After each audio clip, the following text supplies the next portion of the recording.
Hello class, good morning. कैसे हो सब लोग? सो लास्ट क्लास हमने यहीं पे एंड किया था। तो आज हम स्टार्ट करने वाले हैं sound sound topic.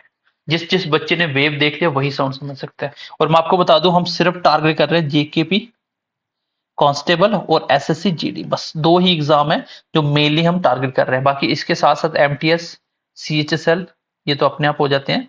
Class fourth का जेकेएसएस भी क्लास फोर्थ का। तो ये छोटे छोटे एग्जाम इसमें कवर हो जाएंगे। जैसे जूनियर असिस्टेंट अगर उसमें साइंस है तो वो कवर अप हो जाएगा। अदरवाइज अगर आपको ग्रेजुएशन लेवल का पेपर देना है तो आपको थोड़ा सा हमारा स्पेशल बैच पढ़ना पड़ेगा। फिलहाल के लिए ये हम लोग टारगेट बैच लेके चल रहे हैं इन्हीं के लिए बस। ठीक है, तो चलिए साउंड को स्टार्ट करते हैं। वेव पढ़ के तभी आपको साउंड पढ़ना है। वेव, साउंड, लाइट, तीनों चैप्टर के एक साथ एमसीक्यूज करवाए जाएंगे। तब आपको समझ आ जाएगा कि फिजिक्स में क्वेश्चन कैसे पूछे जाते हैं। चलिए स्टार्ट करते हैं आज की क्लास को। साउंड देखी हुई किसी ने? नहीं देखी हुई?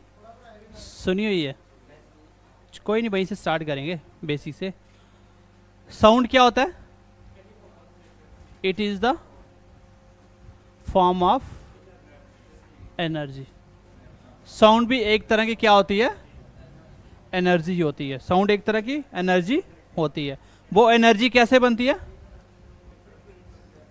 It is produced by vibration. Vibration क्या होती है? कंपन। कोई चीज़ कांप रही है उसको क्या कहते हैं? वाइब्रेशन।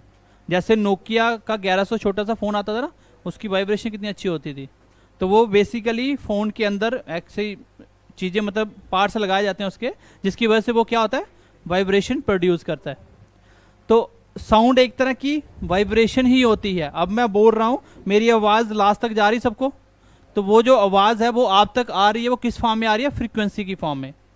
और उसको सुनने के लिए आपके ईयर ड्रम्स होते हैं कान के। और कान के जो शेप होता है ना, वो सामने से बाहर क्यों निकले होते हैं? जैसे मैं यहाँ से बोल रहा हूँ तो यहाँ से जब वेव आएगी, साउंड वेव आएगी, वो सामने से टकराती है कान के साथ, फिर अंदर जाती है। अगर ये बिल्कुल प्लेन होते ना तो सामने से सुनाई नहीं देता, फिर ऐसे करते हैं, हाँ बोलो क्या बोल रहे हो। तो इसलिए यहाँ पे शेप ऐसी होती है। ठीक है, तो साउंड एक तरह की एनर्जी होती है। देखो एनर्जी कैसे पता चलता है? मान लो बहुत जोर से कोई आवाज़ आती है, उससे क्या हो सकता है? खिड़की, डोर वगैरह क्या होता है? शीशे टूट जाते हैं ना। वो कैसे टूट जाते हैं? क्योंकि उसके अंदर एक एनर्जी होती है, एक वाइब्रेशन, बहुत तेज वाइब्रेशन जब आएगी तो उससे क्या होगा? शीशे वगैरह टूट सकते हैं। तो बेसिकली ये वाइब्रेशन बनने से ही होता है। आगे मैं आपको बताता हूँ वाइब्रेशन कैसे बनती है, हमारे गले से कैसे वाइब्रेशन निकलती है और हम सुनते कैसे हैं। फिलहाल ये लिख लो, सबसे important point, it can not travel through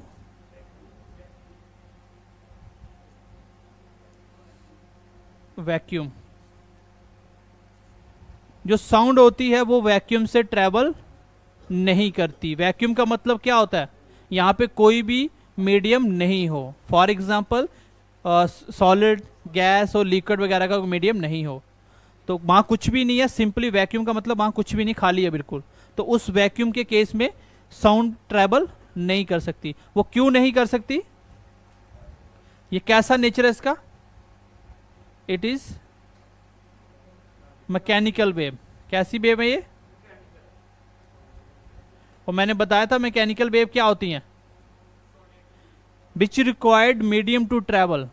wave में बताया था ना कि मैकेनिकल वेव ऐसी वेव होती है जिसको चलने के लिए क्या चाहिए? मीडियम चाहिए, एक रास्ता चाहिए। अगर उसको सॉलिड, लिक्विड, गैस कोई रास्ता नहीं मिला ना तो साउंड ट्रैवल नहीं कर सकती। और वैक्यूम का मतलब, फॉर एग्जाम्पल आप समझ लो स्पेस। स्पेस क्या होता है? ये आपकी अर्थ है, ठीक है। अर्थ के ऊपर एक एरिया तक क्या होता है? इसका इन्वायरमेंट होता है। यहाँ तक आपको पूरी गैसेस, इन्वायरमेंट, सारी लेयर दिखती हैं। इसके ऊपर यहाँ पे आ जाओ तो ये क्या बन गई? आपकी स्पेस। इस स्पेस में कुछ भी मीडियम नहीं है, ना तो यहाँ पे लाइट है, कुछ भी नहीं है। और साउंड, अगर आप यहाँ पे किसी इंसान से सिर्फ 2 मीटर दूर खड़े हो, ठीक है, सिर्फ 2 मीटर दूर खड़े हो, तो इस इंसान की आवाज़ यहाँ तक नहीं आएगी, चाहे वो जितनी भी जोर से चलाता रहे, जितनी भी जोर से चलाएगा, लेकिन आवाज़ यहाँ तक नहीं आएगी। क्यों? क्योंकि साउंड को चलने के लिए क्या चाहिए? एक मीडियम चाहिए। और जब तक मीडियम नहीं होगा तो साउंड ट्रैवल नहीं कर सकती। इसलिए ये कम्युनिकेशन जब करते हैं ना, ये वाया कम्युनिकेट करते हैं मोबाइल या सिग्नल के थ्रू, ऐसे ये बात नहीं कर सकते ये। तो सेम, क्योंकि यहां पे क्या था, मीडियम नहीं था। लेकिन लाइट आपको पता है, सनलाइट आपके अर्थ तक आती है कितने टाइम में आती है, बताया था मैंने आपको, 8 मिनट 16 सेकेंड, लगभग लगभग 500 सेकंड के करीब इतना टाइम लगता है लाइट को पहुंचने में। तो लाइट देखो स्पेस को पार करती हुई, आपके इन्वायरमेंट को पार करती हुई अर्थ तक आ रही है। तो इसका मतलब स्पेस में जो लाइट चलती है वो कैसी होती है, वो नॉन मैकेनिकल होती है, जिसको हम कहते हैं इलेक्ट्रोमैग्नेटिक वेव। उसके अंदर इलेक्ट्रिक और मैग्नेटिक दोनों प्रॉपर्टी होती हैं, तो वो स्पेस में ट्रैवल कर सकती हैं। लेकिन साउंड की क्वालिटी होती है, तो ड्रॉबैक कह लो इसका, कि वो वैक्यूम में ट्रैवल नहीं कर सकती। एक बार क्वेश्चन पूछा गया था पेपर में, कि ऐसे पूछा था, मून पे कोई एटम बम ब्लास्ट होता है, तो बताओ मून से जो उसका साउंड होगा वो कितने टाइम अर्थ पे आएगा। नीचे अलग अलग ऑप्शन दिए हुए थे। अब जो बच्चे ज़्यादा इंटेलिजेंट होते हैं वो देख लेते हैं कि भाई साउंड का स्पीड इतना है, इसी हिसाब से इतना डिस्टेंस उसको पता होता है, मल्टीप्लाई करके निकाल के आंसर लगाते हैं वो। लेकिन मून से अर्थ तक साउंड आएगा ही नहीं। क्यों नहीं आएगा? क्योंकि बीच में क्या है, स्पेस है, वहाँ पे कोई मीडियम नहीं है, तो साउंड ट्रैवल ही नहीं करेगा। हाँ, लेकिन आपको लाइट दिखेगी, अगर कोई बड़ा ब्लास्ट होगा ना तो सामने से आपको कोई लाइट दिखेगी, लेकिन उसकी आवाज़ आप तक नहीं आएगी। क्यों नहीं आएगी? क्योंकि मीडियम चाहिए चलने के लिए, बट लाइट को मीडियम रिक्वायर्ड नहीं होता। तो साउंड जो है वो ट्रैवल में, वैक्यूम में ट्रैवल नहीं करती। वेरी वेरी इंपॉर्टेंट पॉइंट है, इसको आप स्टार मार्क कर सकते हो। नेक्स्ट मैंने आप बताया, ये मैकेनिकल वेव होता है। इसी के अंदर इसका जो नेचर होता है, ये कैसा होता है, longitudinal in nature. Most important point है ये भी। जो साउंड वेव है वो लॉन्गिट्यूडनल इन नेचर होती है। लॉन्गिट्यूडनल क्या मतलब होता है भाई? लॉन्गिट्यूडनल का मतलब क्या होता है? मैंने आपको पढ़ाया था आई थिंक वेव में, मैंने लॉन्गिट्यूडनल ट्रांसवर्स वेव दोनों पढ़ाए थे। लॉन्गिट्यूडनल के अंदर क्या होता है, जो पार्टिकल्स होते हैं और जो वेव का मूवमेंट होता है वो दोनों क्या होते हैं, सेम डायरेक्शन में होते हैं। पार्टिकल चलते हैं टू एंड फ्रो, वेव भी चलता है सेम डायरेक्शन में, दोनों का डायरेक्शन क्या होता है, पैरेलल टू ईच अदर होता है। तो उसको बोलते हैं लॉन्गिट्यूडनल वेव। बेसिकली अगर आप ध्यान से देखोगे ना, तो अगर आप साउंड वेव को पढ़ने की कोशिश करोगे तो वहां पे ऐसे वेव बनता ही नहीं है।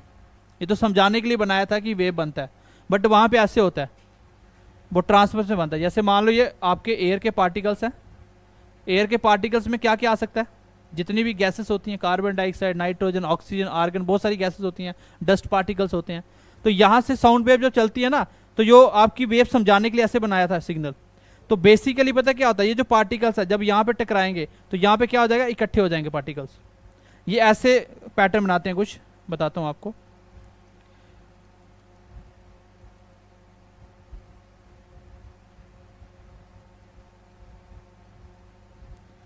एक जगह इसकी डेंसिटी ज्यादा हो जाती है और एक जगह कम, ऐसे चलते हैं ये, क्योंकि पार्टिकल्स ऐसे चलेंगे ना। अब ध्यान से उसका डायग्राम देखोगे तो वो कैसा दिखेगा, मैं आपको कोशिश करता हूं बताने की।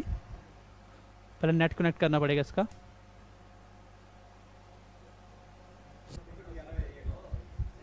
चलिए देखो, यहाँ पे ऐसे पैटर्न बनता है बेसिकली। जो पार्टिकल्स होते हैं ना, एक जगह इकट्ठे होते हैं, फिर गैप आता है, इकट्ठे क्योंकि ऐसे चलते हैं ना टकराते हुए। तो यहाँ पे ज्यादा इसकी डेंसिटी होगी, जहाँ पे ज्यादा इकट्ठे हो जाएंगे उसको बोलते हैं कंप्रेशन। और यहां पे कम होती है उसको क्या बोलते हैं, रेयर फ्रैक्शन।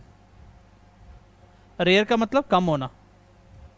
तो बेसिकली कंप्रेशन और रेयर फ्रैक्शन के पैटर्न से चलता है। क्वेश्चन आता है कि कंप्रेशन और रेयर फ्रैक्शन किस में पैटर्न बनता है, ट्रांसवर्स में कि लॉन्गिट्यूडनल में? तो ये बनता है लॉन्गिट्यूडनल में, ठीक है। ट्रांसवर्स में आगे ऐसे वेव बनता है, वो पार्टिकल ऊपर नीचे होते हैं।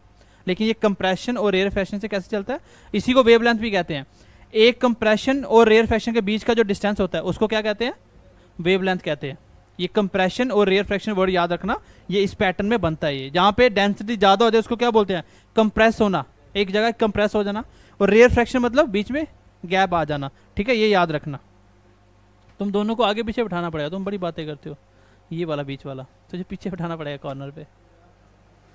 तो ठीक है, लॉन्गिट्यूडनल नेचर होता है। यहां तक समझ आ गया सबको? आगे देखो,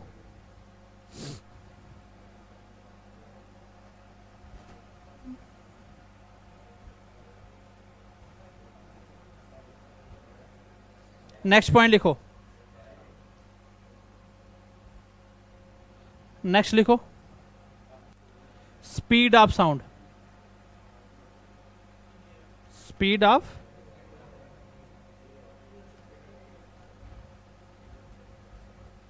अगर हम स्पीड ऑफ साउंड की बात करें तो बताओ मैक्सिमम किस में होगा और मिनिमम किस में होगा? मैक्सिमम स्पीड होगी इसकी सॉलिड में और मिनिमम स्पीड होगी गैस के अंदर।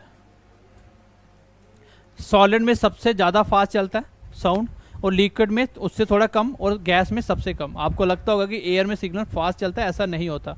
आप व्हाट्सएप किसी को कॉलिंग करते हो तो आवाज़ के अंदर क्या होता है, डिले आता है। कभी कभी आप बोल रहे होते हो तो फिर उसकी आवाज़ आपको सुनाई देती है, तो उसका रीज़न यही होता है कि वो बाय एयर ट्रैवल करता है तो सिग्नल वहाँ पे डिले होता है। अगर आपने कभी वायर वाले टेलीफोन से कॉल की होगी तो वहाँ पे बिल्कुल एक्यूरेट आवाज़ आती है, क्योंकि जो साउंड है वो सॉलिड में बहुत फास्ट ट्रैवल करता है। अब यहाँ से क्वेश्चन ऐसे बनाया जाता है, फॉर एग्जाम्पल बताता हूँ। जैसे बोल देगा बताओ कि मैक्सिमम स्पीड ऑफ साउंड किस में है, maximum speed of sound. Option दे देगा कार्बन डाइऑक्साइड, ऑक्सीजन, स्टील या अल्कोहल। बताओ मैक्सिमम स्पीड किस में होगी? तो आपको मैंने अभी बताया कि सॉलिड में सबसे ज़्यादा स्पीड होती है और गैस में सबसे कम होती है। ऑप्शन में देखो कौन से सॉलिड और गैस दिए हुए हैं। देखो सबसे गैस में सबसे कम है, ये ऑप्शन 2 एलिमिनेट हो गए। अगर अब स्टील की बात करें तो स्टील सबने देखा हुआ है, बहुत हार्ड होता है। और अल्कोहल एक लिक्विड है, तो सॉलिड में ज़्यादा फास्ट चलता है कि लिक्विड में? आंसर होगा सॉलिड में, तो आंसर आ जाएगा स्टील। तो ऐसे करके ऑप्शन बनाता है वो, कभी आयरन दे देगा, तो आपको देखना है सॉलिड लिक्विड गैस कौन से फॉर्म में लिखा हुआ है। और कभी कभी सीधा बोलता है कि maximum speed of sound in, 3 option देगा और एक लिख देगा all of above, solid, liquid, gas और ऑल। आंसर क्या होगा? सॉलिड। ठीक है, तो ऐसे क्वेश्चन बनाए जाते हैं, ये चीज़ ध्यान रखना थोड़ा सा। अब स्पीड ऑफ साउंड लिख लो, एयर में कितनी होती है? ये क्वेश्चन एग्जाम में बहुत बार पूछा गया।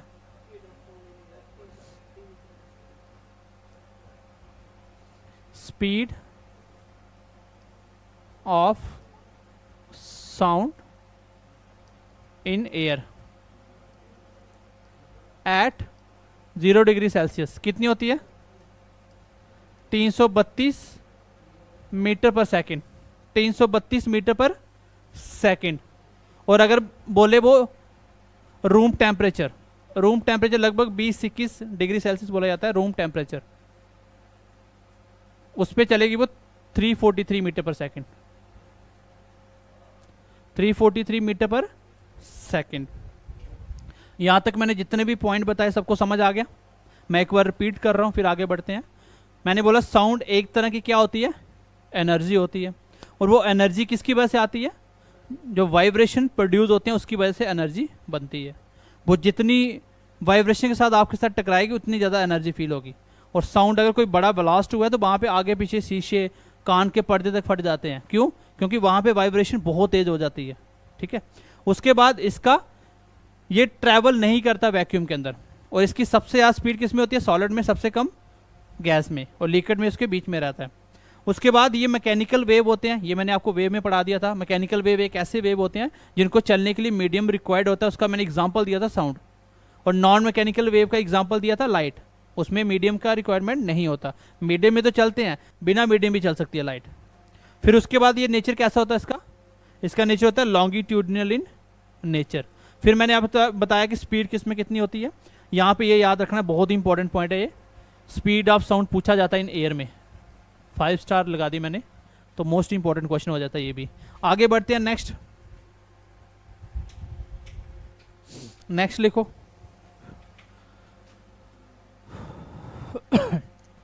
देखो जो साउंड मैं बोल रहा हूं तो साउंड कैसे प्रोड्यूस हो रही है? बेसिकली हमारे गले में लगे होते हैं क्या? Vocal cords. क्या लगे होते हैं? Vocal cords. वो बेसिकली ऐसे वी शेप में होते हैं 2। और मेल की बात करें तो उनका साइज अलग होता है, और फीमेल की बात करें तो फीमेल का साइज अलग होता है।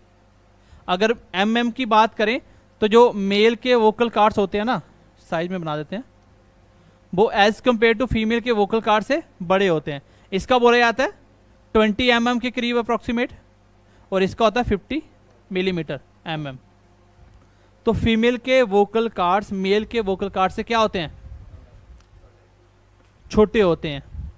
और अब आप एक चीज लॉजिकली सोचो, आप मान लो आपके पास पेज है, ठीक है, कॉपी का कोई पेज ले लो, दो पेज को आपस में जोड़ दो, फिर उसमें से हवा ब्लो करो। जैसे आप जोर से हवा ब्लो करोगे ना, तो वहां पे एक वाइब्रेशन बनेगी जिसकी आपको आवाज सुनाई देगी, आती है ना, वहां कांपने की आवाज आती है ना। सेम हमारे वोकल कार्ड्स भी ऐसे ही कांपते हैं, लेकिन जो फीमेल के छोटे होने की वजह से ज्यादा फास्ट कांपेंगे। आप छोटा पेज लो, एक बड़ा पेज लो, दोनों में देखना इसकी आवाज फास्ट आना शुरू हो जाएगी और मेल की स्लो आएगी, क्योंकि मेल के जो वाइब्रेशन है बड़े बनते हैं, वोकल कार्ड्स बड़े हैं ना, वाइब्रेशन भी बड़े बनेंगे, इसलिए जो मेल की वॉइस होती है वो हैवी होती है, और फीमेल की जो वॉइस है वो कैसी होती है, थोड़ी पतली होती है, श्रिल होती है, जिसको पिच कहते हैं। फीमेल की पिच जो होती है वो वॉइस की हाई होती है, मेल की कम होती है। इसका रीजन ये होता है क्योंकि वोकल कार्ड्स मेल के क्या होते हैं, बड़े होते हैं। अब क्वेश्चन पेपर में आता है कि वॉइस बॉक्स किसको कहा जाता है।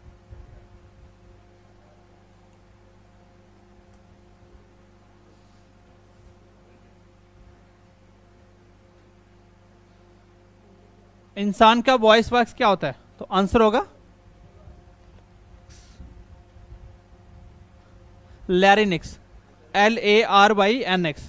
ये बेसिकली एक बॉक्स टाइप होता है हमारे गले में, जिसके अंदर क्या पड़े रहते हैं, वोकल कार्ड्स होते हैं, ठीक है। ये पेपर में आया था इसलिए मैंने आपको लिखवा दिया कि वॉइस बॉक्स किसको कहा जाता है। और कहाँ होते हैं ये नेक में होते हैं, गले में होते हैं, हमारे गले में लगे होते हैं। ये बॉक्स होता है जिसके अंदर वोकल कार्ड्स होते हैं, इसी को कहा जाता है वॉइस बॉक्स। मतलब जो वॉइस है उसका बॉक्स कौन सा है, तो आंसर होगा। और इसी के साथ एक और एक्स्ट्रा लिख लो,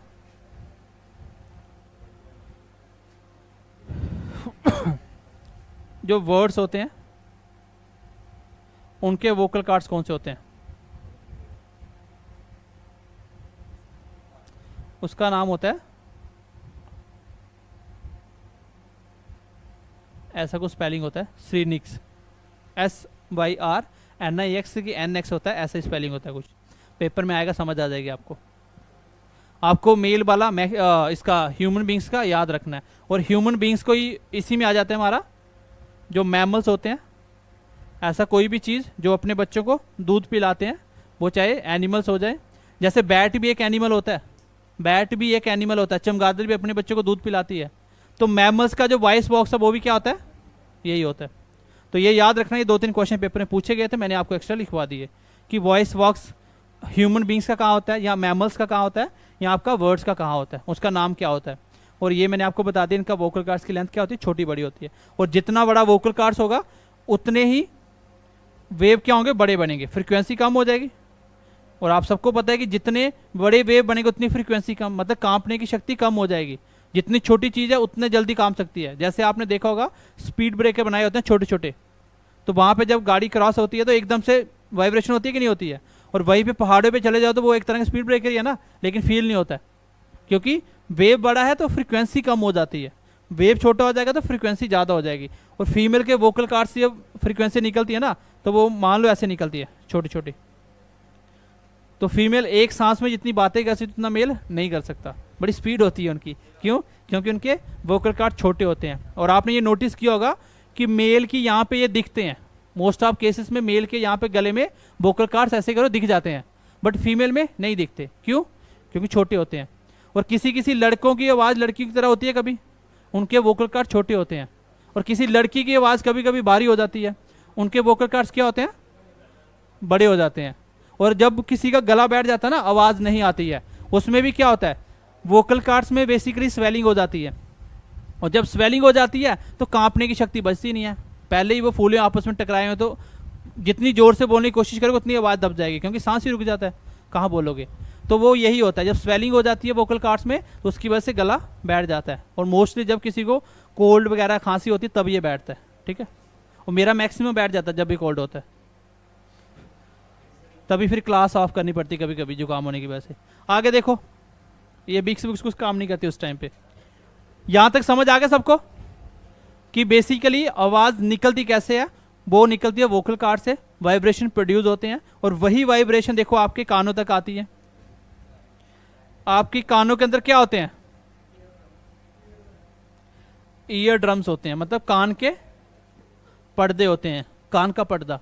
ये कान का पर्दा बिल्कुल एग्जैक्टली वैसे ही काम करता है जैसे एक डोल ले लो या छोटी डोल की ले लो। देखा हो सबने, डोल देखे हुए हैं, उसके ऊपर जब स्टिक से मारा जाता है तो वो आपको आवाज़ आती है। वो आवाज़ क्यों आ रही है? क्योंकि वो जो लगा होता है ना उसके साइड पे, जो भी प्लास्टिक जिसका भी बना होता है, जो भी चमड़े का होता है शायद वो, है ना, तो वो बेसिकली क्या करता है, वो कामता है। वो वाइब्रेशन जो होती है ना, वही साउंड की फॉर्म में आप सुनते हो। सेम आपका पर्दा काम करता है। जब आपकी कान में अभी मेरी आवाज़ पड़ रही है ना, तो आपके ईयर ड्रम्स भी क्या कर रहे हैं, वाइब्रेशन कर रहे हैं। और मैं जो बोल रहा हूँ उसी तरह की वाइब्रेशन आपके कान के ऊपर पड़ेगी। और आपने ये सीखा हुआ है कि मैं क्या बोल रहा हूँ, आपको हिंदी आती है, आपको डोगरी आती है, तो वो चीज़ें आप सुन पाते हो, समझ पाते हो। और आपके सामने कोई जापानीज या चाइनीज लैंग्वेज बोलेगा, सुनाई तो देगा लेकिन समझ नहीं आएगा। क्यों? क्योंकि आपके माइंड में वो लैंग्वेज है ही नहीं है, वाइब्रेशन आपने वो पढ़ी ही नहीं है कि इस वाइब्रेशन का मतलब क्या होता है। जब सीखा होगा तो वो भी समझ आएगा, लेकिन नहीं सीखा तो खाली आवाज़ आएगी, समझ नहीं आएगी। तो वैसे ईयर ड्रम्स काम करते हैं। अब ईयर ड्रम्स के अंदर छोटी छोटी 3 बोन्स होती हैं। इसमें एक बोन का नाम होता है, ऐसे बोन्स 3 लगी होती हैं जिसके बीच में से जब सिग्नल निकलता है ना, ये उसको एम्पलीफाई कर देता है, थोड़ा सा बढ़ा के सुनाई देता है।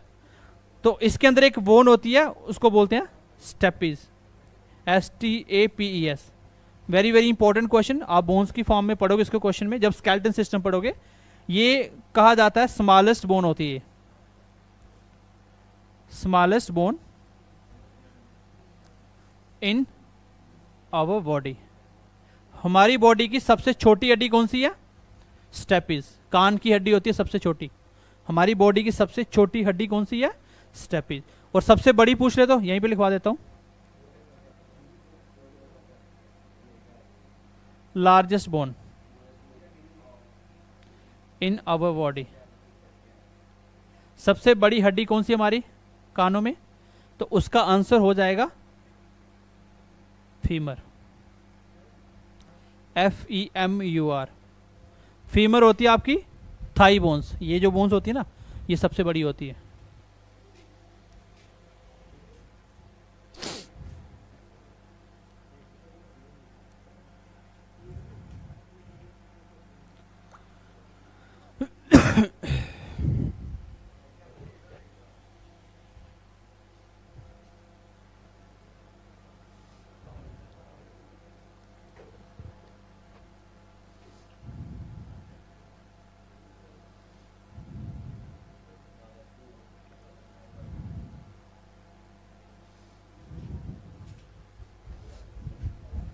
यहां तक क्लियर है सबको? आगे लिखो नेक्स्ट, नेक्स्ट लिखो, प्रॉपर्टीज लिख लो कुछ वेव की। Properties of sound wave. Sound wave के अंदर क्या क्या होता है मेनली? पहली चीज सबको पता होनी चाहिए, वेव की लेंथ। समझाने के लिए हम ऐसी वेव बना देते हैं, अदरवाइज वेव कैसी बनती है? कंप्रेशन और रेयरफ्रैक्शन टाइप। तो वेव लेंथ बेसिकली क्या होता है? आप ऐसे भी कह सकते हो, डिस्टेंस बिटवीन कंप्रेशन एंड रेयरफ्रैक्शन। बताओ, ये पढ़ा था अभी आपने? और अगर आपको वेव की फॉर्म में समझना, ऐसे समझ सकते हो, ऊपर वाले पार्ट को बोलते हैं क्रस्ट और नीचे वाले को बोलते हैं ट्रफ। कभी कभी ऐसे लिखा होता है, क्रस्ट और ट्रफ के बीच के डिस्टेंस को हम क्या कहते हैं? वेवलेंथ। और वेवलेंथ को हम लोग लैम्डा से डिनोट करते हैं। इसका ऐसे साइन होता है लैम्डा का, ठीक है। और क्रस्ट और ट्रफ के, CREST, क्रस्ट और ट्रफ के बीच की दूरी को भी वेवलेंथ कहा जाता है। और इसका अगर मैं पूछूं ऐसा यूनिट क्या होता है, आंसर क्या दोगे आप? वेवलेंथ का ऐसा यूनिट, तो आंसर होगा मीटर। क्यों? क्योंकि दूरी की बात हो रही है, तो दूरी में मीटर क्या होता है? ऐसा यूनिट होता है। फंडामेंटल यूनिट पढ़े थे आपने, तो ऐसा यूनिट क्या होता है? मीटर होता है। मतलब एक वेव कितना डिस्टेंस कवर कर रही है, उसी को क्या कहा जाता है? उसी को वेवलेंथ कहा जाता है। वेव की लेंथ, वेव की लेंथ जितनी बड़ी हो जाएगी फ्रीक्वेंसी उतनी कम हो जाएगी। मैंने वेव में भी समझाया था आपको कि वेवलेंथ और फ्रीक्वेंसी आपस में क्या होता है? इनवर्स रिलेशन बनाती है। भाई कॉमन सी बात है कि वेव अगर बड़ी हो जाएगी तो ज़्यादा फ्रीक्वेंसी नहीं बनेगी, और ज़्यादा फ्रीक्वेंसी बन जाएगी तो वेव कम हो जाएगी। ये तो दोनों आपस में इनवर्स रिलेशन बनाते हैं। दूसरा लिखो इसका पॉइंट, फ्रीक्वेंसी लिख लो। फ्रीक्वेंसी, अगर इसका कोई ऐसा यूनिट पूछे तो क्या आंसर दोगे? इसका ऐसा यूनिट पूछेगा, आपको आंसर देना आपको हर्ट्ज, HERTZ, हर्ट्ज। ये बेसिकली एक साइंटिस्ट का नाम है, उसी ने सबसे पहले फ्रीक्वेंसी निकालना सिखाया था और उसी के नाम से हम उसका यूनिट पढ़ लेते हैं। जैसे फोर्स का यूनिट हम क्या बोलते हैं? न्यूटन। क्यों बोलते हैं? क्योंकि न्यूटन ने सिखाया था कैसे बनता है। अब फ्रीक्वेंसी होती क्या है? फ्रीक्वेंसी का मतलब होता है नंबर ऑफ वाइब्रेशन प्रोड्यूस्ड पर second. Number of vibration produce पर सेकेंड, एक सेकेंड में कितने वाइब्रेशन हो सकते हैं, उसी को क्या कहते हैं? फ्रीक्वेंसी कहते हैं। आपकी घर पे इलेक्ट्रिसिटी आती है, वो भी एक फ्रीक्वेंसी की फॉर्म में आती है। जो वायर के अंदर करंट फ्लो करता है ना, ऐसे फ्लो करता है, वो एक वेव बनाता हुआ चलता है करंट उसमें, तार में। तो वो जो फ्रीक्वेंसी एक सेकंड में कितनी बार ऊपर नीचे हो सकता है, हमारे जो इंडिया में आता है आई थिंक 50 हर्ट्ज के करीब फ्रीक्वेंसी होती है इसकी। जैसे फॉर एग्जांपल मैं यहां लिख देता हूं, मान लो किसी की फ्रीक्वेंसी है 20 हर्ट्ज। इसका क्या मतलब है? देखो फ्रीक्वेंसी क्या होती है? नंबर ऑफ वाइब्रेशन प्रोड्यूस पर सेकेंड, कितनी कंपन होती है एक सेकेंड में।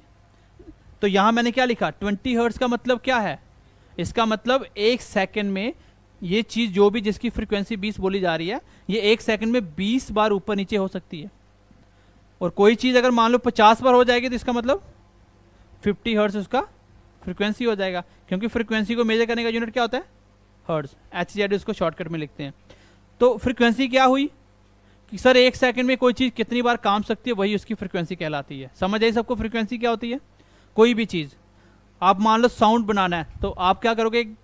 वायर लो आयरन की या किसी की भी सिल्वर वगैरह की, उसको टाइटली बांध दो दोनों कॉर्नर को, फिर उसके बाद उसको उंगली से जैसे आप टच करोगे तो वहां पे क्या आएगा? आपको साउंड आएगा। वो साउंड किसका होता है? वाइब्रेशन। वो जो तार है ना, वो कामती है, वायर ऊपर नीचे होती है, बस वही साउंड बनाती है। जब वो हवा को काटती है ना, तो वो साउंड प्रोड्यूस करती है। ठीक है, तो यही होता है आपका साउंड, वाइब्रेशन ही साउंड होती है आपकी। इसलिए हम लोग साउंड को जब डिवाइड करते हैं ना, इंफ्रासोनिक, अल्ट्रासोनिक, वो इनके वाइब्रेशन के आधार पे बांटे होते हैं कि इतने से इतना फ्रीक्वेंसी रेंज, तो ये वाला साउंड हो गया। अल्ट्रासोनिक कौन सा हो गया, इंफ्रासोनिक कौन सा हो गया। ठीक है भाई, यहां तक क्लियर है सबको? वेवलेंथ क्या हुई समझ आ गया, फ्रीक्वेंसी क्या हुआ समझ आ गया। अब फ्रीक्वेंसी का उल्टा एक और लिख लो तीसरे नंबर पे, टाइम पीरियड।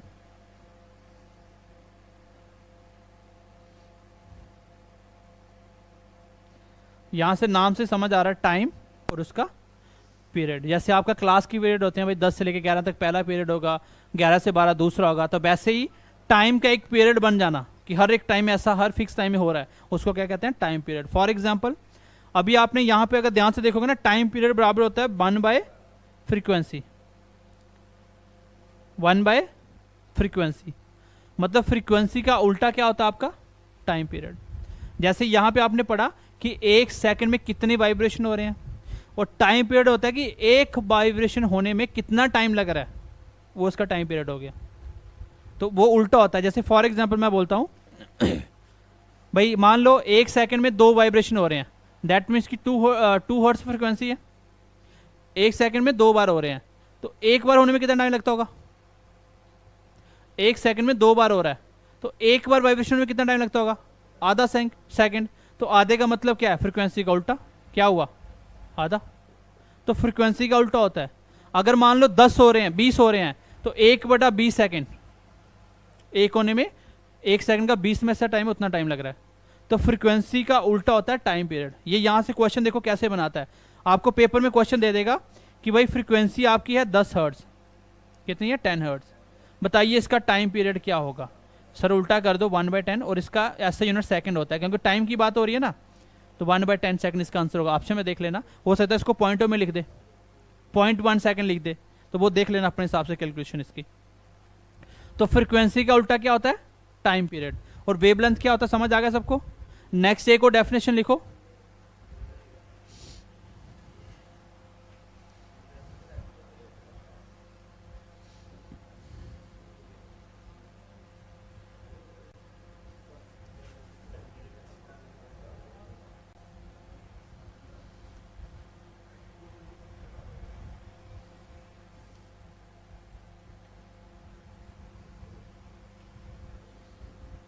चलो नेक्स्ट लिखो एक और, 4th नंबर पे लिखो, एम्पलीट्यूड भी लिख लो क्योंकि ये भी आने वाला आगे। एम्पलीट्यूड,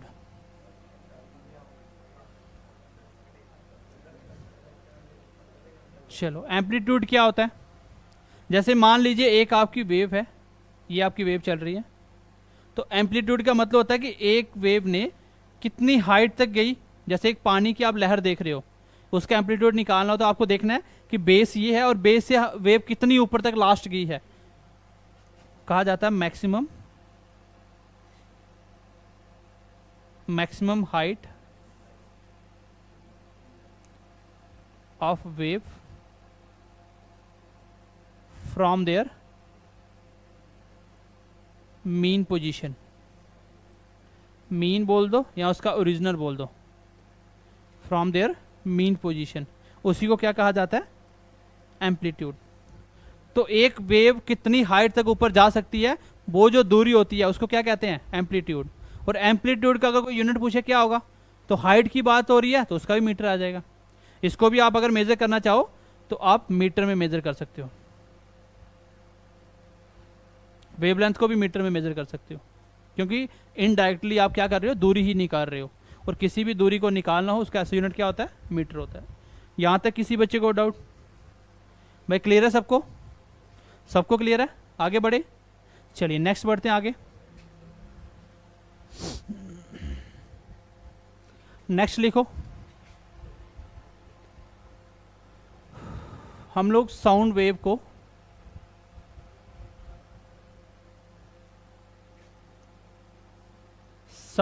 को फ्रीक्वेंसी के आधार पे कितने टाइम में बांट सकते हैं? तो इसको हम बांट सकते हैं 3 टाइप में, ठीक है? कितने में? 3 में। सबसे पहले आता है ह्यूमन ऑडिबल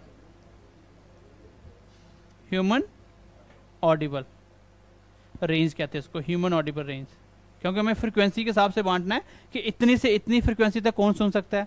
देखो हर एक के कान के पर्दे की क्षमता अलग अलग होती है, एनिमल्स की अलग होती है, ह्यूमंस की अलग होती है, कुछ जैसे बैट होगा उसकी अलग होती है।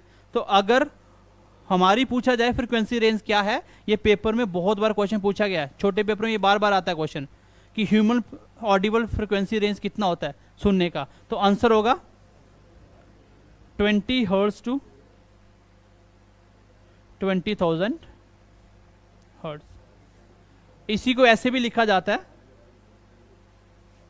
20 hertz to 20 kilo hertz, 20 kilo hertz. 1 kilo में कितना आता है? 1000, और 20,000 में कितना होगा? 20 किलो हर्ट्ज। यहाँ पे देखो 20 हर्ट्ज से 20 किलो हर्ट्ज तक जा रहा है, ठीक है? ध्यान से देखना इसको। तो यहाँ से पेपर में क्वेश्चन भी बनता है, बताओ ह्यूमन फ्रीक्वेंसी ऑडिबल रेंज कितना होता है, तो आंसर होगा 20 हर्ट्ज टू 20 किलो हर्ट्ज, या बोल सकते हैं 20 टू 20,000 हर्ट्ज, दोनों में कोई भी ऑप्शन आ सकता है। इसकी एग्जांपल कौन सी होगी? हम प्राणी जो बैठे हुए सारे ह्यूमन में आते हैं ना, और कुछ आता कोई कैटेगरी में? तो वैसे हम सारे एनिमल में आते हैं, ठीक है? देखो ह्यूमन बींग से लेके जितने भी जीव हैं वो सारे एनिमल में ही आते हैं, लेकिन हम अलग से डिवाइड करें ह्यूमंस और एनिमल्स में, तो इसलिए अपने आप को एनिमल नहीं मानना, आपको ह्यूमन ही मान के चलो। आगे लिखो, फ्रीक्वेंसी मोर देन 20,000 हर्ट्ज, या आप कह सकते हो 20 किलो हर्ट्ज, एक ही बात है। तो उसका नाम क्या होता है? उसका नाम होता है अल्ट्रासोनिक। क्या कहते हैं उसको? अल्ट्रासोनिक। पेपर में बहुत बार क्वेश्चन पूछा गया है, भी क्वेश्चन आता है कि अल्ट्रासोनिक वेव रेंज क्या होता है, अल्ट्रासोनिक फ्रीक्वेंसी रेंज क्या होता है, तो आंसर हो जाएगा जिसकी भी फ्रीक्वेंसी 20,000 या 20 किलो हर्ट्ज से ज्यादा वाली होगी उसको हम क्या कहेंगे? उसको हम अल्ट्रासोनिक कहेंगे। अल्ट्रासोनिक का मतलब हो गया 20,000 से ज्यादा वाली फ्रीक्वेंसी, मतलब एक ऐसी चीज जिसकी कांपने की शक्ति कितनी होगी? 20,000 एक सेकंड में, उससे भी ज्यादा हो, उसको हम अल्ट्रासोनिक कहते हैं, ठीक है? इसका जो एग्जाम्पल होता है वो क्या होता है? इसका एग्जाम्पल होता है बैट। आप बोल सकते हो कैट, आप बोल सकते हो डॉग। ये कुछ इंपॉर्टेंट एग्जांपल होती है इनकी।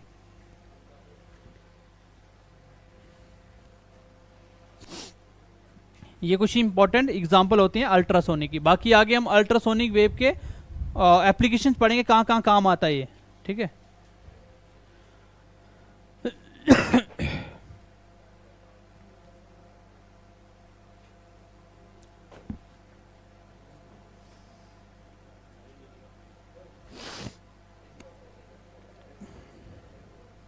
नेक्स्ट लिखो, जिसका फ्रीक्वेंसी रेंज क्या हो,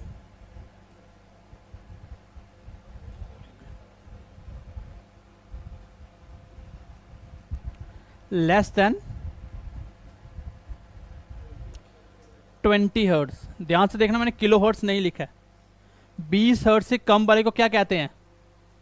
इसको कहते हैं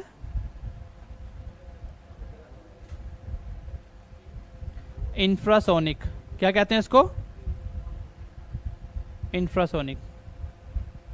और ये भी एग्जाम में क्वेश्चन पूछा जाता है कि बताओ इंफ्रासोनिक जो फ्रीक्वेंसी का रेंज है वो कितना होता है। तो आंसर क्या हो जाएगा? 20 हर्ट्ज से कम वाला।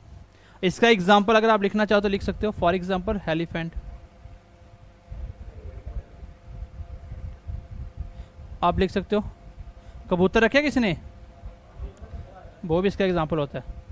पिजन, कबूतर।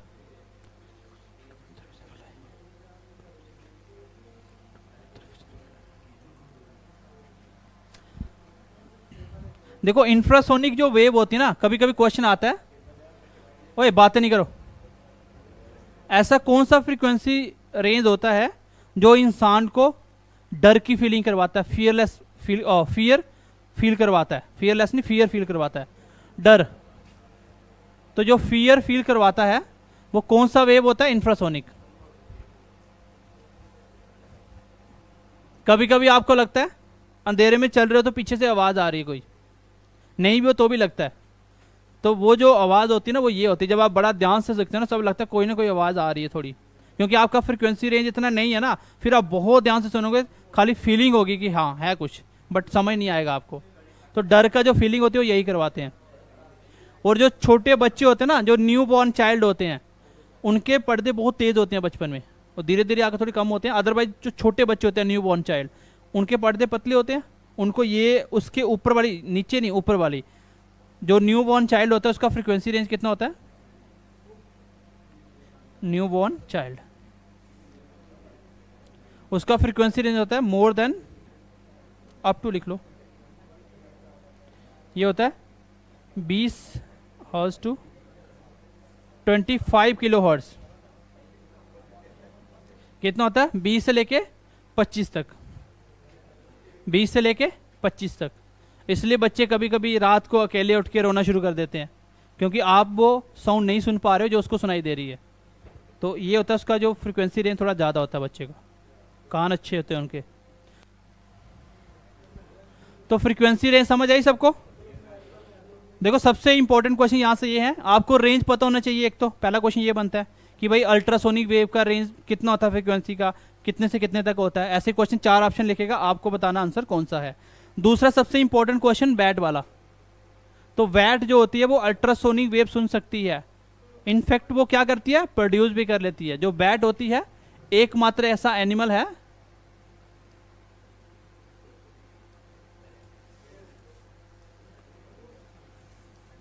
रिसीव और ट्रांसमिट।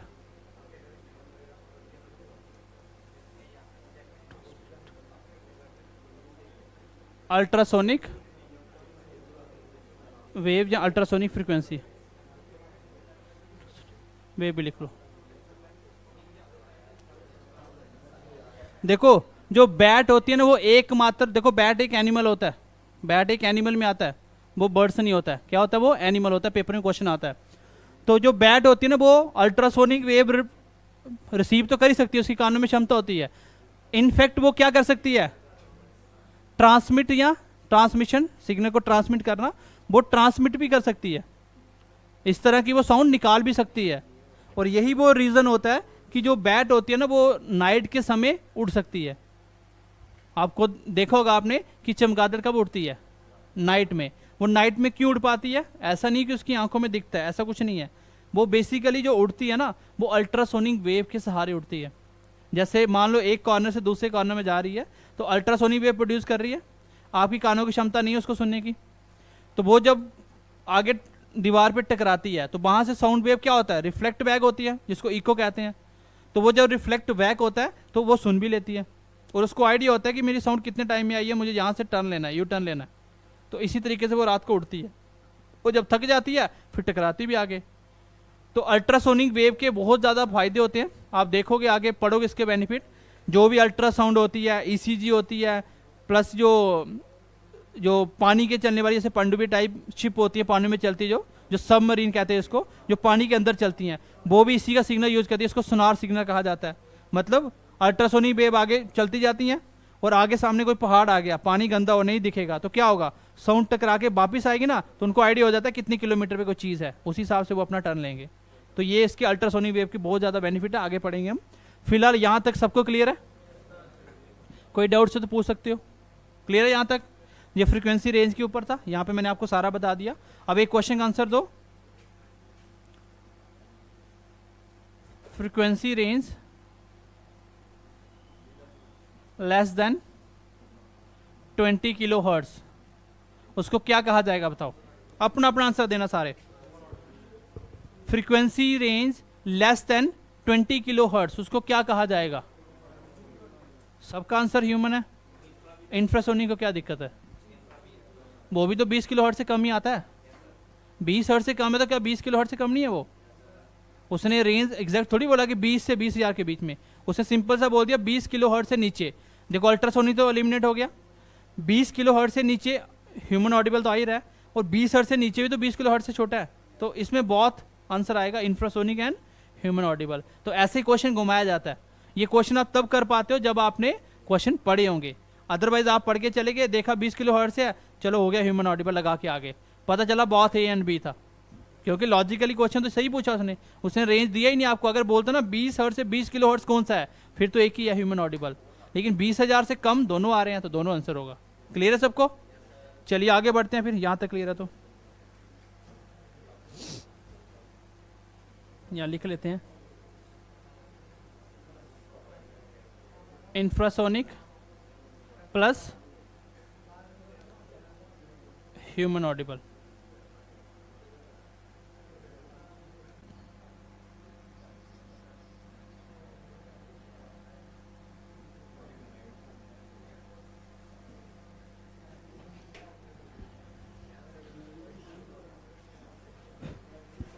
नेक्स्ट लिखो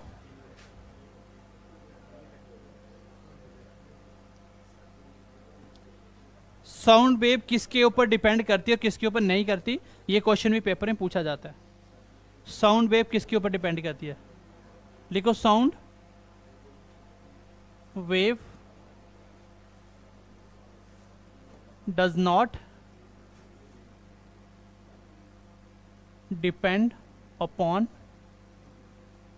प्रेशर।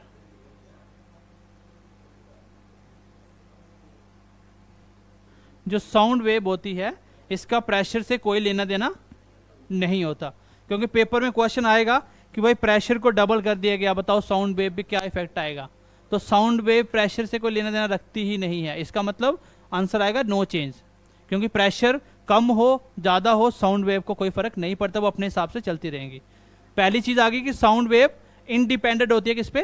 प्रेशर पे। इंडिपेंडेंट मतलब जो उस पर डिपेंड नहीं करती। आगे लिखो डिपेंड किस पे करती हैं? इट डिपेंड्स ऑन, सबसे पहले वो टेम्परेचर पे डिपेंड होती है, दूसरा वो डिपेंड करती है ह्यूमिडिटी के ऊपर। ह्यूमिडिटी समझते हो? जब इन्वायरमेंट में नमी हो जाती है जिसको आप ह्यूमिडिटी कहते हो, पानी की मात्रा बढ़ जाना। और प्लस ये डिपेंड करती है डेंसिटी के ऊपर, बट डेंसिटी के ऊपर इन्वर्स रिलेशन बनाती है। ये तीन चीज़ों के ऊपर क्या करती है?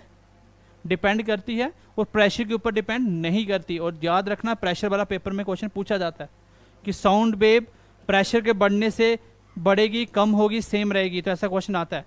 तो आपको पता होना चाहिए कि साउंड वेव प्रेशर के ऊपर डिपेंड करती ही नहीं है। हाँ, इन तीनों पे करती है। टेम्परेचर बढ़ेगा तो स्पीड बढ़ेगी, ह्यूमिडिटी बढ़ेगी स्पीड बढ़ेगी, लेकिन डेंसिटी बढ़ेगी स्पीड घटेगी। इनवर्स रिलेशन होता है, लेकिन डिपेंड करती है। बस इतना सी बात आपको याद रखनी है।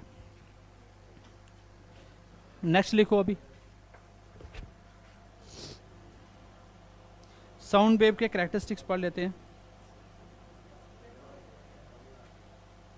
हाँ, एक छोटा सा पॉइंट लिख लो इको के बारे में। इको क्या होता है?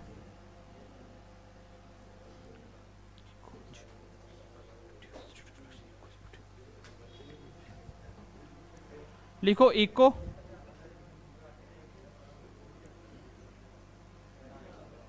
Eco is produced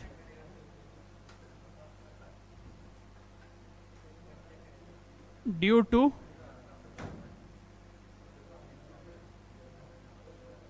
reflection of sound. भाई रिफ्लेक्शन का मतलब क्या होता है? एक होता है रिफ्रैक्शन, एक होता है रिफ्लेक्शन। तो रिफ्लेक्शन का मतलब होता है रिफ्लेक्ट बैक, कोई चीज टकरा के वापिस आना। और रिफ्रैक्शन होता है पार चले जाना लेकिन बेंड हो जाना। ये हम लाइट में पढ़ेंगे दोनों का डिफरेंस। लेकिन इको जो होता है, इको क्या होता है? आवाज की गूंज।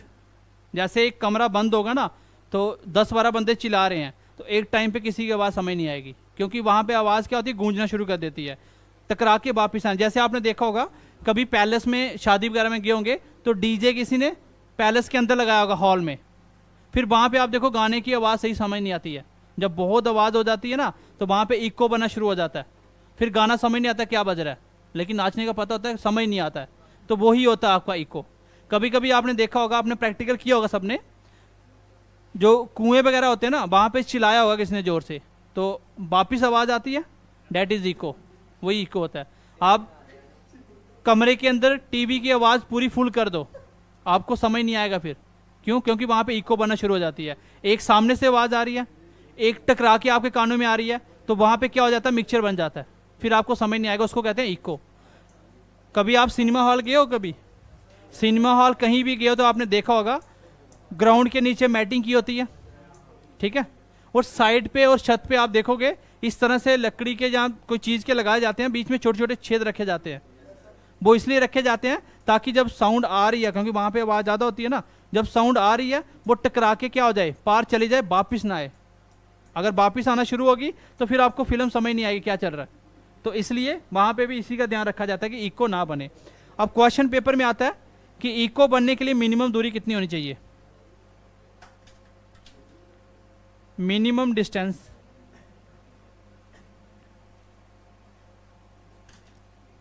इको के लिए, फॉर इको आंसर होगा 17.2 मीटर। 17.2 मीटर। और अगर आपको बोले कि इको बनने के लिए टोटल दूरी कितनी होती है, क्या आंसर दोगे? देखो, मैं बोल रहा हूं कि मेरे से कोई चीज 17.2 मीटर दूर होनी चाहिए, तभी टकरा के आवाज वापस आ सकती है। मैं बिल्कुल पास होकर बोल रहा हूं तो वापस नहीं आएगी, पहले टकरा के पीछे चली जाएगी, मुझे सुनाई नहीं देगी। तो अगर बोले कि एक इको बन रहा है तो टोटल डिस्टेंस कितना हुआ साउंड का? बेटा 17.2 किलोमीटर दूर है ना, जाने और आएगी वापिस तभी तो सुनाई देगा, तो इसका डबल होता है वो। टोटल दूरी कभी कभी पूछी जाती है कि इको बनने के लिए टोटल दूरी कितनी होती है, आंसर होगा 34.4 मीटर। बट अगर बोले मिनिमम दूरी कितनी रिक्वायर्ड है, तो आंसर होगा 17.2 मीटर दूर होना चाहिए, लेकिन पूरी बनेगी जब, तब इसका डबल होता है आंसर, ठीक है। टोटल डिस्टेंस पूछे तो आंसर इसका डबल कर लेना। 17.2 को डबल कर लो, कितना हो गया? 34।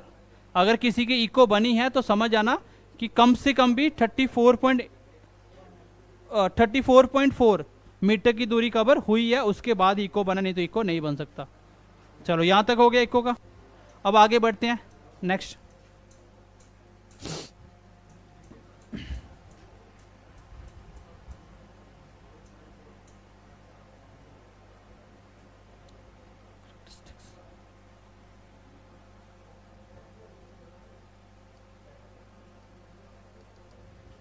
साउंड वेव के कैरेक्टरिस्टिक्स क्या होते हैं, मतलब साउंड वेव के मेन जो कैरेक्टरिस्टिक को क्या होते हैं जिसके चेंज होने से आपको साउंड में इफेक्ट दिखता है।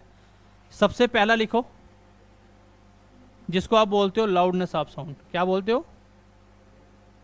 जैसे मान लो किसी को मेरी यहाँ से आवाज़ नहीं सुनाई दे रही है, वो क्या बोलेगा? सर थोड़ा लाउडली बोलो, है ना। लाउडली मतलब लाउड चेंज होने से साउंड पे इफेक्ट पड़ रहा है, तो लाउडली का मतलब होता है लाउडनेस ऑफ साउंड। साउंड की जो लाउडनेस होती है वो कैसे पता चलता है? आपको पहला क्वेश्चन पेपर में यही आएगा कि लाउडनेस ऑफ साउंड किसके ऊपर डिपेंड करती है, तो आंसर होगा इट डिपेंड्स ऑन एम्पलीट्यूड। तभी मैंने आपको एम्पलीट्यूड पढ़ाया था। जो साउंड वेव का एम्पलीट्यूड होता है ना, वेव की जितनी मैक्सिमम हाइट तक जा सकती है उसके ऊपर डिपेंड करती है। अगर एम्पलीट्यूड बढ़ेगा तो लाउडनेस बढ़ेगी, एम्पलीट्यूड कम होगा तो लाउडनेस कम हो जाएगी। इसका जो फॉर्मूला बनता है वो बनता है loudness of sound is directly proportional to amplitude of square या स्क्वायर ऑफ एम्पलीट्यूड। कहा जाता है कि लाउडनेस चेंज करने के लिए एम्पलीट्यूड को चेंज करना पड़ता है, लेकिन एम्पलीट्यूड जो भी चेंज करेगा उसका स्क्वायर करके उतना चेंज लाउडनेस में आ जाएगा। अब यहां से देखो पेपर में क्वेश्चन कैसे बनता है। पेपर में क्वेश्चन हो जाएगा if amplitude becomes 2 times then effect on loudness। पहला ऑप्शन है 2 times, दूसरा ऑप्शन है 1/2 times, तीसरा ऑप्शन है 1/4 times और चौथा ऑप्शन है 4 टाइम्स। क्या आंसर होगा? बोल रहे कि अगर एम्पलीट्यूड को डबल कर दिया जाए तो बताओ लाउडनेस पे कितना इफेक्ट दिखेगा आपको। तो आपको मैंने सिखाया था जब आपको बेसिक फिजिक्स का यूनिट पढ़ाया था, मेजरमेंट यूनिट, मैंने बोला था कि कुछ भी पूछा हो ना सीधा फॉर्मूला पुट करो, जो एक्स्ट्रा वही आंसर होता है। क्वेश्चन में ये है कि लाउडनेस किसके बराबर है। अगर मैं एम्पलीट्यूड को डबल करूं मतलब 2 टाइम्स ऑफ ए हो गया, और जो भी एम्पलीट्यूड उसका स्क्वायर होता है, क्योंकि एम्पलीट्यूड का स्क्वायर करने पे लाउडनेस निकलती है, तो क्या है ये एक्स्ट्रा क्या दिखा फॉर्मूले में? 4 दिखा ना, डेट मीन्स कि 4 टाइम्स आंसर आएगा। आंसर आ गया 4 टाइम्स। ये मैंने आपको बेसिक में सिखाया था जब आपको पहला यूनिट पढ़ाया था फिजिक्स का, तब मैंने आपको सिखाया था। ठीक है, तो ऐसे क्वेश्चन आप कर सकते हो। तो पहला क्वेश्चन तो यही बनता है कि लाउडनेस ऑफ साउंड किसके ऊपर डिपेंड करता है, तो आंसर क्या होगा? एम्पलीट्यूड के ऊपर। किसके ऊपर करता है? एम्पलीट्यूड के ऊपर। इसका दूसरा क्वेश्चन होता है कि लाउडनेस किसके बराबर होता है एम्पलीट्यूड के। एक बार स्क्वायर लिख देगा, एक बार क्यूब लिख देगा, एक बार सिंपल एम्पलीट्यूड लिखे, एक बार नन ऑफ दीज, तो वो स्क्वायर के बराबर होता है एम्पलीट्यूड के। फिर आगे न्यूमेरिकल बनाएगा तो ऐसे बनाएगा, डबल कर दिया, आधा कर दिया, क्या इफेक्ट आएगा, तो उस हिसाब से देखना, फॉर्म में पुट करना, पूरे का स्क्वायर करना, जो भी एक्स्ट्रा दिखेगा वही आंसर होगा। समझ आई बात की? आगे लिखो दूसरी। पहला हो गया इसका लाउडनेस, और लाउडनेस जो मेजर किया जाता है it is measure in decibel, यहां इसको कहते हैं बेल। इसका जो मेजरमेंट यूनिट होता है ना वो क्या होता है? डेसिबल या बेल में होता है। बेल में जो लाउडनेस ऑफ साउंड है वो डेसिबल में मेजर की जाती है। नेक्स्ट क्वेश्चन देखो, नेक्स्ट पॉइंट लिखो, पिच। ये क्रिकेट वाली पिच नहीं होती है, इसी को कहा जाता है श्रिलनेस। जो आवाज में पतलापन होता है ना, अगर एक लड़की जोर से चिल्लाएगी ना आपके कानों के पास, वो आवाज आपको ज्यादा चुभेगी कान पे, क्योंकि उसकी आवाज पतली होती है, पिच हाई होती है, फ्रीक्वेंसी ज्यादा होती है ना, पर्दे पे जोर से लगती है वो। और जो धीरे धीरे आ रही वेव से वो इतना ज़्यादा इफेक्ट नहीं करती है। इसलिए लड़की जब जोर से चलाती है ना वो कान पे ज़्यादा श्रिलनेस प्रोवाइड करती है, चुभती है आवाज़। क्योंकि ऐसा क्यों होता है बताओ मुझे, पहले बताओ डिपेंड किस पे करती है? इट डिपेंड्स अपॉन, किस पे करती है? फ्रीक्वेंसी। और आप सबको पता है कि फ्रीक्वेंसी किसकी ज़्यादा होती है, मेल की फीमेल की? क्यों ज़्यादा होती है फीमेल की? क्योंकि उनके वोकल कार्ड्स छोटे होते हैं। इसलिए कहा जाता है जो फीमेल है उनकी पिच क्या होती है बेटा, हाई होती है, मतलब फ्रीक्वेंसी हाई होती है। अगर फ्रीक्वेंसी बढ़ेगी तो पिच बढ़ेगी, श्रिलनेस बढ़ेगी, फ्रीक्वेंसी कम होगी तो आपकी पिच कम हो जाएगी। और मेल की क्या होती है, मेल की पिच लो होती है, क्योंकि फ्रीक्वेंसी उसकी जितनी मर्जी वो चिल्ला लेगा ना, फ्रीक्वेंसी उसकी कम ही बनेगी। उसकी वेव बड़ी होती है तो कितनी फ्रीक्वेंसी बना सकते हो, तो एक पॉइंट तक आके रुक जाएगी। इसलिए फीमेल की पिच हाई होती है और मेल की पिच लो होती है। ये क्वेश्चन पेपर में पूछा जाता है कि बताओ पिच किसकी हाई होती है, फीमेल की मेल की, या दोनों की बराबर। तो आंसर होगा फीमेल की हाई होती है और मेल की कम होती है। और किस पे डिपेंड करता है, फ्रीक्वेंसी। तीसरी चीज लिखो, ये दूसरा हो गया ना, तीसरा लिखो,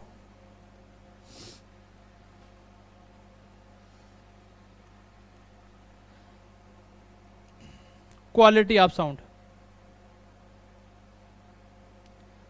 क्वालिटी से क्या समझते हो, देखो हर बंदे की क्वालिटी होती है, आपकी भी तो कोई क्वालिटी होगी, है ना।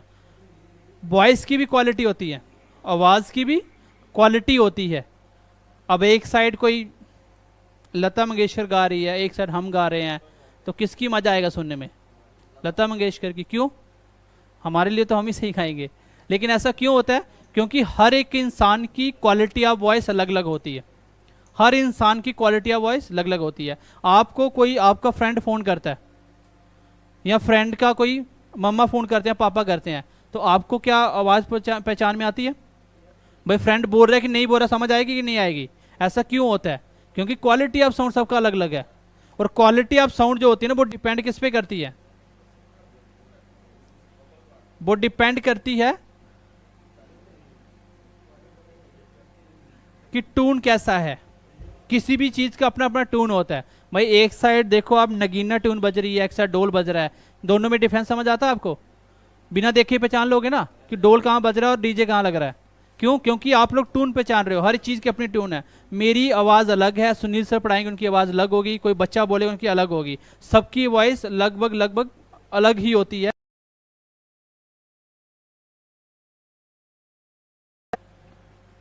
क्वालिटी ऑफ साउंड किस पे डिपेंड करता है, आंसर होगा ट्यून कैसी है। और इसी की वजह से हम क्या कर पाते हैं, वी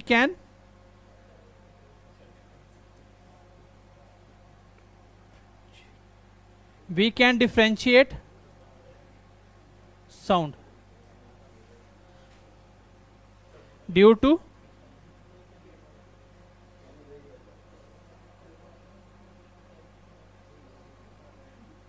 क्वालिटी ऑफ साउंड।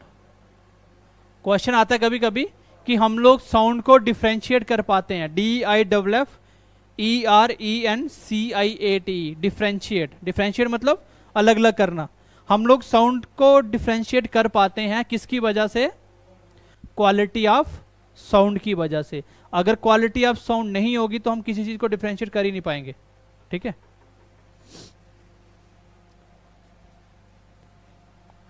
तो ये तीनों की तीनों साउंड वेव के कैरेक्टरिस्टिक्स होते हैं।